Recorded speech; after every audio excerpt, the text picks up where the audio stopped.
Talk to me about that. What is it like to be at a place where you can start giving back in that way? I love it. I am a big believer in putting your money where your mouth is. And I, didn't have a sponsor for so long. And for several years before I got into real estate, just wanted to make running work so badly as far as, making a living. And there just weren't a ton of opportunities. I posted something yesterday, I think, that only 1% of sponsorship dollars in sports are even going to women.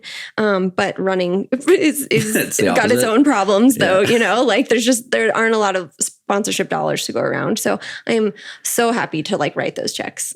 Nothing makes me happier, and it's super fulfilling. And just to give back to my running community, especially in Boulder, where, I wouldn't always be able to travel for races or get invited to these big meets. And there are really competitive opportunities here all the time. Talk to me more about the actual sponsorship of these races and things. I got to a place where I was able to start doing something similar. I sponsored some race coverage in January, and it was so cool to see the podcast logo on a broadcast in front of thousands of people. And I'm in a similar position where running is not my full-time job. I make money outside of running, and so I can use the money I make in running in a totally different way to repeat that cycle and reinvest it back into the community. I'm curious, how long have you wanted to do something like that? Where did sort of the idea come from, and what has it led to?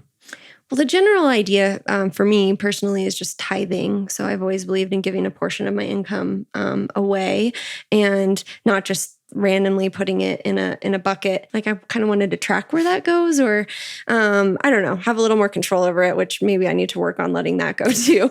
But it started. It's your money. You can put it where you want. Right. But just having a giving heart is where that came from. And so it started with a sponsorship, or a scholarship rather, an endowment at CU Boulder. So that's been going for 6 years now. That's self-sufficient now. We've given enough money that's in the general student fund, and it's invested, and it makes its own money, and it'll help people forever.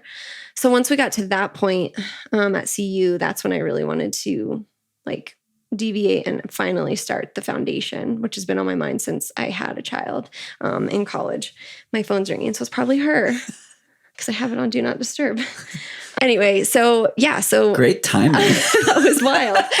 So we started the foundation. I had been thinking about it and talking about it and feeling called to do it forever. And I just finally had to jump in and do it. I didn't really feel like I knew what I was doing, and it hasn't come without its hiccups. I mean, just this morning I was dealing with something we got to write some checks. We have some applicants and they're getting awarded money. And because we're so new and my bank account is so new that it had a transaction limit. So a couple of checks were trying to get cashed, and we had the money, but they wouldn't cash their checks because they're whoa, you're over your transaction limit for the week or whatever. I was like, oh geez. So it's not without its hiccups. I definitely still am learning a ton, but being able to write those checks is so exciting because I was there. I was in college with a kid, not knowing how I was going to make it work. And a couple $1,000s would have been life-changing.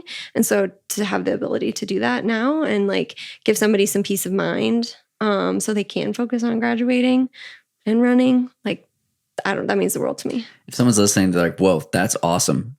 I want to be a part of this. What's the call to action? It's vaughnchildcarefund.org. There's donation buttons on every page. Cool. And suggested amounts too. So we kind of base it off of average childcare prices around the country. So you can kind of donate a day or a week or a month, however you want to do it.